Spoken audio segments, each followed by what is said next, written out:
Hello friend, हाय। आज मैंने एक सब्जेक्ट चूज किया है, परमानेंट इंजेक्शन। इससे पहले मैंने एक वीडियो बनाया था टेम्परेरी इंजेक्शन के ऊपर।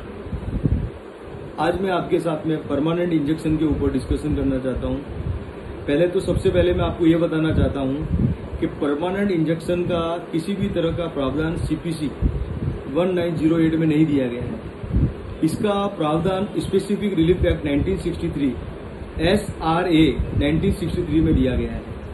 उसमें सेक्शन 38 और 39 परमानेंट इंजेक्शन और मैंडेटरी इंजेक्शन के बारे में बताया गया है। सीपीसी में किधर भी परमानेंट इंजेक्शन का जिक्र नहीं किया गया है। टेम्परेरी इंजेक्शन का जरूर किया हुआ है 39 से 1 to 5 तक, लेकिन परमानेंट इंजेक्शन का प्रावधान स्पेसिफिक रिलीफ एक्ट 1963 की सेक्शन 38 और 39 में बताया गया है। 38 परमानेंट इंजेक्शन के बारे में बताया गया है, 39 मैंडेटरी इंजेक्शन के बारे में बताया गया है। कोई भी शख्स आपके जगह पर या आपकी भूमि पर या आपके खेत पे या आपके प्लॉट पर इनलीगल कंस्ट्रक्शन करता है, जिससे आपके राइट्स इन्फ्यूज होते हैं या एब्यूज होते हैं, तो आप उसके अगेंस्ट परमानेंट इंजेक्शन का सूट दाखिल कर सकते हैं। सिविल कोर्ट में जाकर परमानेंट इंजेक्शन का सूट दाखिल कर सकते हैं।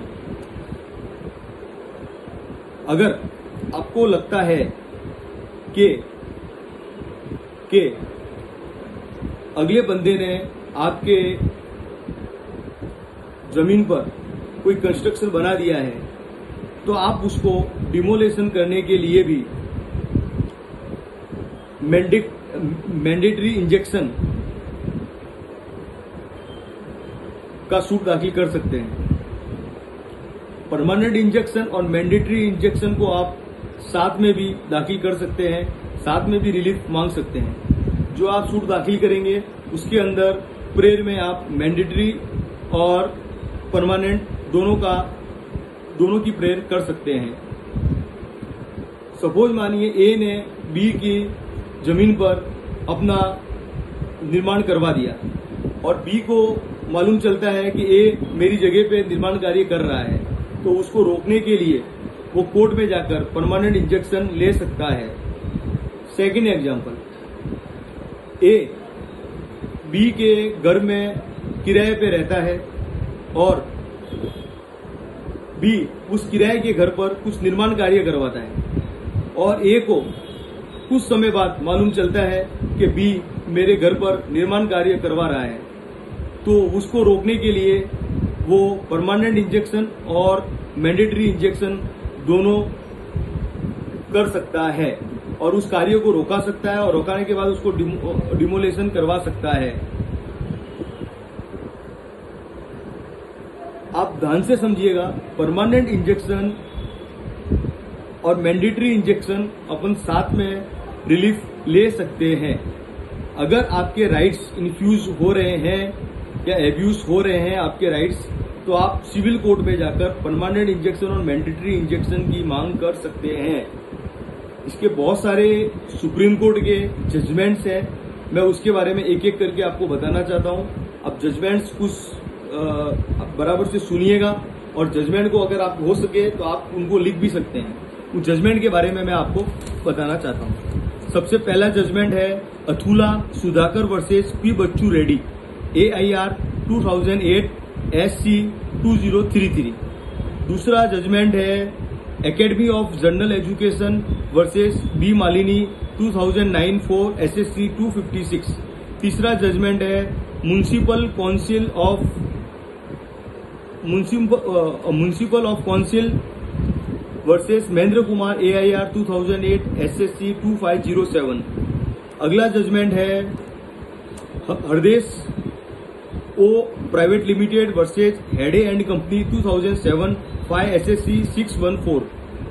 अगला जजमेंट है Ramji Rai versus Jagdish Mallar AIR 2007 SSC 900। अगला जजमेंट है Gurunath Manohar versus Nagesh Sidappa AIR 2008 SSC 901। अगला जजमेंट है Amritlal versus Kesari Prasad AIR 1978 MP 76। अगला जजमेंट है Nagar Palika Bina versus Nandlal AIR 1961 MP 212। अगला जजमेंट है Tanushree Vansh versus Ishani Prasad 2008 four SSC 791।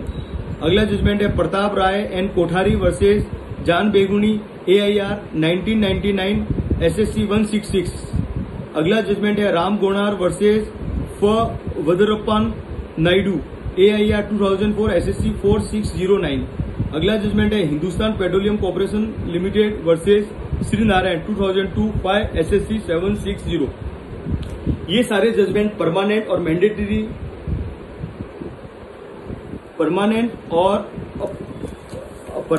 Mandatory injection या स्टे या मोशन के ऊपर बताए गए हैं। मैंने मेरे अगले वीडियो में भी आपको बताया था स्टे, इंजेक्शन और मोशन तीनों एक ही वर्ड है, तीनों का डेफिनेशन एक ही है, अलग अलग तरीके से इनको बोला जाता है।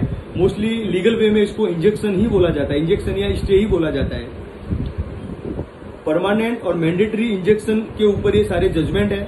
अगर आप इस जजमेंट को निकालेंगे और पढ़ेंगे तो आपको उसमें बेहतरीन तरीके से समझ में आ जाएगा कि परमानेंट इंजेक्शन क्या है।